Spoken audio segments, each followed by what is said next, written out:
کس قانون کے تحت آپ کہتے تھے کہ میاں نواز شریف کی سیاست ہم ختم کرنے جا رہے ہیں؟ کون؟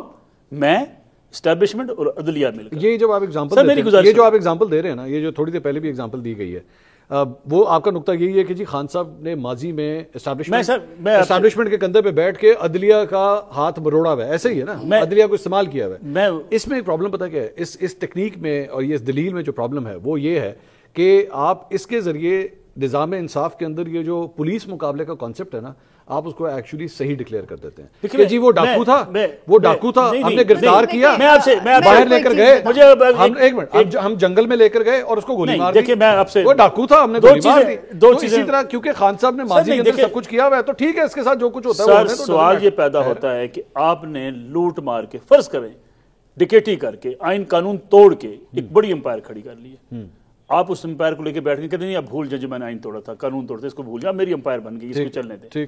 سر اس امپائر کو اب میرا بلیک منی وائٹ ہو گیا، اس کو گرانا پڑتا ہے. سوال یہ ہے کہ جو ہم اکثر کہتے ہیں، جو عدلیہ کے حوالے سے یا انصاف کے حوالے سے سوالات اٹھتے ہیں، اکثر ہمارے لوگ باقی بعض لوگ تجزیہ کرتے ہوئے کہتے ہیں کہ جی دیکھیں مریم نواز صاحبہ نے کیا، یہ دیکھیں جی فلاں صاحب نے کیا، مسلم لیگ نون چڑھ دوڑی تھی عدالتوں کے اوپر. میں اکثر شاید پاکستان کی تاریخ سے لوگ ہمارے دوست شاید اس طرح آگاہ نہیں ہوتے. عدلیہ پہ جب بھی اٹیک ہوا ہے، صرف یہ ریسنٹ کے پچھلے چند سالوں کی مثال ہے، دانیال عزیز صاحب ڈسکوالیفائی ہوئے، طلال چوہدری صاحب ڈسکوالیفائی ہوئے، نیال ہاشمی صاحب ڈسکوالیفائی ہوئے. جو کچھ میاں نواز شریف کے ساتھ مقدمات میں کیا گیا، کتنی پیشیاں، 109 پیشیاں، 113 پیشیاں. آپ دونوں سے آپ کا پوائنٹ جو ویلڈ ہے، اس کے مقابلے میں اعظم سواتی صاحب نے جو کچھ کہا آپ ٹی وی پہ نہیں چلا سکتے. اچھا، اب آپ کا پوائنٹ، کیا کسی ایک شخص کو ڈسکوالیفائی؟ آپ کا پوائنٹ ویلڈ ہے. مجھے یہ، میں ایک منٹ کے لیے آپ کے ساتھ آ کے کھڑا ہو جاتا ہوں، اور یہ کیونکہ خان صاحب نے ماضی میں سب کچھ کیا ہوا ہے تو اس لیے یہ جو کچھ بھی اگر ان کے ساتھ ہو رہا ہے تو جسٹیفائڈ ہے. لیٹس سے وہ جسٹیفائڈ ہے. ایک منٹ کے میں آپ کی بات مان لیتا ہوں، جسٹیفائڈ ہے، بیکاز آپ دونوں نے مجھے یہ آرگومنٹ دیا ہے. تو پھر اس کے مطابق تو پھر نواز شریف کے ساتھ جو کچھ پاناما میں ہوا وہ بھی جسٹیفائڈ ہے. سر وہ بھی جسٹیفائڈ، وہ اس لیے جسٹیفائڈ ہے، یہ ایک ایسا سرکل ہے، اس لیے جسٹیفائڈ ہے کیونکہ انہوں نے اسٹیبلشمنٹ کے ساتھ مل کے 90s کے اندر محترمہ بینظیر بھٹو کی گورنمنٹس کے خلاف جو کچھ کیا، بالکل غلط کیا، تو پھر ٹھیک ہوا نا. سر دیکھیں نا، پھر پاناما میں ہوا جو ٹھیک ہوا. سر سن لیں، دیکھیں اگر 90 میں غلط ہوا، 97 میں غلط ہوا، 2002 میں غلط ہوا، ہم اسے انکار نہیں کرنا چاہتے، کسی کرنا بھی نہیں چاہیے. سوال یہ پیدا ہوتا ہے کہ لیکن وہ سارے اس بات کو مانتے ہیں کہ ہم نے یہ ماضی میں غلطی کی. کون مانتا ہے؟ نواز شریف صاحب نے مانتا ہے. نواز شریف نے کھلم کھلا جو میں بتاتا ہوں نا، اگر نواز شریف صاحب نے دیکھیں، نواز شریف صاحب نے کھلم کھلا کہا. سر میری بات سنیں، میں اگر آپ کی جگہ ہوں، میں آپ کو پہلے آدھے گھنٹے کا لیکچر دوں کہ بھائی جان سگریٹ نوشی بہت بری بات ہے، بہت ہی غلط بات ہے، پھر میں جیب میں چاہتا پاواں تو میں گولڈ لیف کی ڈبی کاٹ کے میں پھر شروع ہو جاؤں. میں آپ کو آخری چند سیکنڈ میں بات کو، اگر تو میاں صاحب نے یہ کہا ہے کہ جناب اسٹیبلشمنٹ کے ساتھ ہاتھ ملا کے آئندہ حکومتیں نہیں بنانی، دیکھیں ڈسٹارٹ کریں. ایک منٹ نا، آپ ایک منٹ، جب آپ 90s کی بات کرتے ہیں تو پھر آپ چارٹر یہ کیوں نہیں مانتے کہ دونوں جماعتوں نے، دونوں لیڈرز نے بیٹھ کے چارٹر آف ڈیموکریسی کیا؟ بالکل کیا اور پچھلی غلطیوں سے سبق سیکھ کر ایک چارٹر آف ڈیموکریسی کیا. کس نے سبق سیکھا؟ کس نے سبق؟ آپس میں دونوں نے. کہاں سبق؟ دیکھیں دونوں نے سیکھا، جس کے نتیجے میں پرامن انتقال اقتدار ہوئے، ایک دوسرے کو نہیں اس طرح گالم گلوچ نہیں ہو رہی تھی. پاکستان میں سیاسی ایک 18ویں ترمیم پاس ہوئی، پارلیمنٹ چل رہی تھی. آپ میری بات سمجھیں، اختلاف نظام ہے، یہ جو آج نظام ہے، یہ جو آج کا نظام ہے، جس نظام کے اندر آج نون لیگ کی گورنمنٹ بنی ہوئی ہے، اس کو جمہوری نظام کہیں گے آپ؟ ہاں میں جمہوری. جو پچھلا والا تھا وہ جمہوری تا کہ ہائیبرڈ تھا؟ کون سا؟ 18 سے 23 والا. اگر وہ بھی جمہوری تھا، یہ بھی جمہوری. میں نے تو نہیں کہا وہ تو ہائیبرڈ، وہ بھی ہائیبرڈ تھا، یہ بھی ہائیبرڈ ہے. تو پھر آپ نے سیکھا کیا؟ سر 30 نہیں، میں آپ کو بتاتا ہوں کیوں نہیں سیکھا. وہ سائیکل ٹوٹ گیا نا، عمران خان نے آ کے توڑا. ٹھیک ہے، آپ میری بات سمجھیں. ہائیبرڈ نظام کو اس پاکستان میں واپس کون لایا؟ سر میں آپ سے گزارش کروں، 2013 کی عمران میٹنگ، خان اس ملک میں اسٹیبلشمنٹ کو اور ہائیبرڈ نظام کو واپس لایا. واپس بھیجنا بھی ممکن نہیں ہے. سمینا کو ٹائم ملنا ہے، 30 سیکنڈ میں آپ کو عرض کرتا ہوں. سمینا کو 5 منٹ دینے ہیں. ہاں 30 سیکنڈ میں آپ کو دے دوں. دیکھیں ہوا کیا تھا، ہمیں 2013 کی جو میاں نواز شریف کی میٹنگ ہے عمران خان صاحب کے ساتھ، کائنڈلی میرے خیال میں دونوں لیڈران کو چاہیے کہ وہ کھل کے پوری بات قوم کو بتا دیں. جب میاں نواز شریف چل کے بنی گالا گئی، ہاں ٹھیک ہے، میرے خیال میں دونوں لیڈرز کو چاہیے کہ وہ کھل کے اس قوم کو بتا دیں کیا ہوا تھا، کیا باتیں کیا ہوئی تھی. اچھا، نواز شریف نے جا کے عمران خان صاحب کیا کہا تھا، اس کو عجیب رنگ دے دیے گئے، جی انہوں نے کہا روڈ بنا دیں، فلاں بنا دیں، یہ بڑی ضمنی باتیں تھیں. نواز شریف چل کے گئے تھے کہ اگر ہم نے اس ملک میں جمہوریت کو مضبوط کرنا ہے، عمران خان صاحب الیکشن ہو چکے ہیں، آپ اپوزیشن میں آئیں، ہمارے ساتھ ملیں، مل کے پارلیمنٹ کو مضبوط کرتے ہیں. ہم 3 جماعتیں بڑی جماعتیں پیپلز پارٹی, PMLN اور PTI کسی کا کندھا استعمال نہیں کریں گے, حکومت نہیں گرائیں گے, اس پہ آج ایگریمنٹ کر لیں. خان صاحب نے بنیادی طور پہ اتفاق کیا کسی کی حکومتیں نہیں گرانی چاہیے, لیکن مجھے بتائیے اس کے بعد کیا ہوا. اس میٹنگ کے بعد خان صاحب نے میٹنگ کر لی تھی, اس میٹنگ کے بعد خان صاحب نے میٹنگ کی کہ جی میاں صاحب آگے تو گرانا تو سے ہے ہی نا.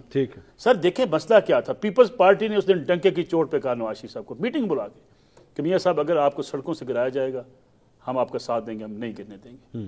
پارلیمنٹ کے اندر سے آپ کو گرایا جائے گا اس کی ہم ذمہ داری نہیں لیتے, لیکن اگر آپ کو روڈز کے اوپر دھرنے کے ذریعے آپ کو گرایا گیا, پیپلز پارٹی کسی دھرنے کا کسی اسٹیبلشمنٹ کی سوچ کا ساتھ یہ ریسنٹ آپ کو رہے ہو, یہ 2013 کے فیصلے. اچھا 2013 کا. اچھا سر اگر اس وقت یہ فیصلے ہو جاتے, میں سمجھے جو عمران خان صاحب, اگر عمران خان صاحب اس وقت یہ شرط نہ رکھتے, میں آپ سے عرض کرنا چاہتا ہوں کہ وہ شرط یہ تھی کہ ان دونوں جماعتوں کا ستیہ ناش کر دیں, ان کی سیاست ختم کر دیں, ان کے خاندان کو ایسا ثابت کر دیں کہ یہ چور ڈاکو اس ملک میں سمینہ کو اور میرے لیے میدان صاف کر دیں. سمینہ آپ کے پاس بہت مٹیریل ہے جس پہ میرے خیال میں آپ کامنٹ کرنا چاہیں گے, لیکن آئی ول چینلائز اٹ, اور وہ یہ ہے جو لب لباب ہے دونوں افراد کی گفتگو کا, وہ یہ ہے کہ جی ماضی کے اندر نا خان صاحب نے بہت زیادتی کی ہوئی ہے جمہوریت کے ساتھ. آپ ہنس کیوں رہی ہیں, آپ ہنس کیوں رہی ہیں, میرا سوال تو پورا ہونے دیں.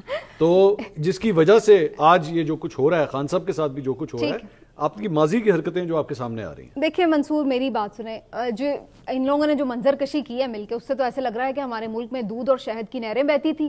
جمہوریت ایسی مثالی تھی کہ باہر کے جو دنیا کے جمہوری بڑی بڑی جمہوری حکومتیں ہیں وہ پاکستان کو فالو کر رہی تھیں کہ بھئی کیا آئیڈیل جمہوریت ہے پاکستان میں. پتہ نہیں کیا باتیں ہم کر رہے ہیں اور کس طرح کی ہم لوگ یک طرفہ طور پر تاریخ کو دیکھتے ہیں, میری تو سمجھ سے بات باہر ہے. میں تو ویسے بہت زیادہ تاریخ کو دیکھنے کی یا اس کے اوپر بحث کرنے کی ویسے ہی حق میں اس لیے نہیں ہوں کہ جو ہو رہا ہے پہلے اس کو تو ہم سمیٹ لیں, تاریخ میں جا کے ہم اس کو ٹھیک نہیں کر سکتے. اب دیکھیے اگر 2018 کے الیکشن کی بات کریں, ممکن ہے اس میں آپ کہہ سکتے ہیں جی اس میں گڑبڑ ہوئی, اس میں ہم واپس جا کے اس کو ٹھیک نہیں کر سکتے. 2024 کا الیکشن ہے, یہ سمینہ زیادتی ہے. میں ایک بات کہہ رہی ہوں نا, اگر کسی کے اس پہ تحفظات ہیں کچھ ہے وہ آپ کے نہیں ہیں. RTS بیٹھا وہی پرانی کہانی ہے نا, چھوڑ دیں, اب آگے آ جائیں. میں صرف کیا بات کر رہی ہوں, میں یہ بات کر رہی ہوں کہ جو ہو سکتا ہے بہتر اس کو تو بہتر کر لیں. اگر ہم یہی کرتے رہیں گے کہ اس نے یہ غلط کیا, اس نے یہ غلط کیا, اس نے, تو پھر ہم اس گرداب سے کبھی بھی نہیں نکل سکتے. اس چیز سے انڈرسٹینڈ کرنے کی ضرورت ہے. تاریخ کی بات کی نا, میں آپ سے گفتگو کر رہا ہوں لیکن میں آپ سے بات کرنا چاہوں گا. آپ نے تاریخ کی چونکہ بات کی نا, تاریخ کا نا ایک رول ہے اور وہ ہمیشہ یاد رکھیے گا, تاریخ جو ہوتی ہے وہ طاقتور کے قلم سے لکھی جاتی ہے, کمزور کے قلم سے کبھی نہیں لکھی جاتی, اور وہ اسی کی سائٹ سے لکھی جاتی ہے کہ وہ کیا لکھ رہا ہے تاریخ کے بارے میں. خان صاحب کے ہاتھ میں جب تک تاریخ کا قلم تھا, خان صاحب نے اپنی مرضی سے چیزوں کو ڈکٹیٹ کیا. آج قلم کسی اور کے ہاتھ میں ہے, تو خان صاحب سے لکھا نہیں جا رہا ہے نا. اب یہ نکلیں گے, اس کے بعد ہم جج کریں گے کہ خان صاحب نے اس سے کچھ سیکھا ہے یا نہیں سیکھا. لیکن جن لوگوں نے ہمیشہ اسٹیبلشمنٹ سے ماریں کھائیں, جنہوں نے بار بار ان سے دھوکے کھائے, اس کے بعد پھر انہی کے کندھوں پہ سوار ہو کے آئے, وہ تو آج تک کچھ نہیں سیکھے. آپ ابھی بات کر رہے تھے کہ جی انہوں نے میثاق جمہوریت کر لیا. میثاق جمہوریت کے بعد کیا ہم نے نہیں دیکھا کہ میمو گیٹ سکینڈل ہوا؟ کیا ہم نے نہیں دیکھا کہ کالا کوٹ پہن کر کون سپریم کورٹ گیا تھا؟ کیا ہم نے نہیں دیکھا کہ خود پیپلز پارٹی بھی کس طرح سے وہ اس میں نون کی حکومت گرانے کے لیے بلوچستان میں ایکٹیو ہوئی, سارا کچھ ہوا؟ تو کون سا میثاق جمہوریت؟ اور پھر جب آپ نے میثاق جمہوریت کیا تھا, اب بات مجھے آرگیومنٹ کمپلیٹ کرنے دینا, وہیں پہ سارے وعدے ٹوٹ گئے تھے.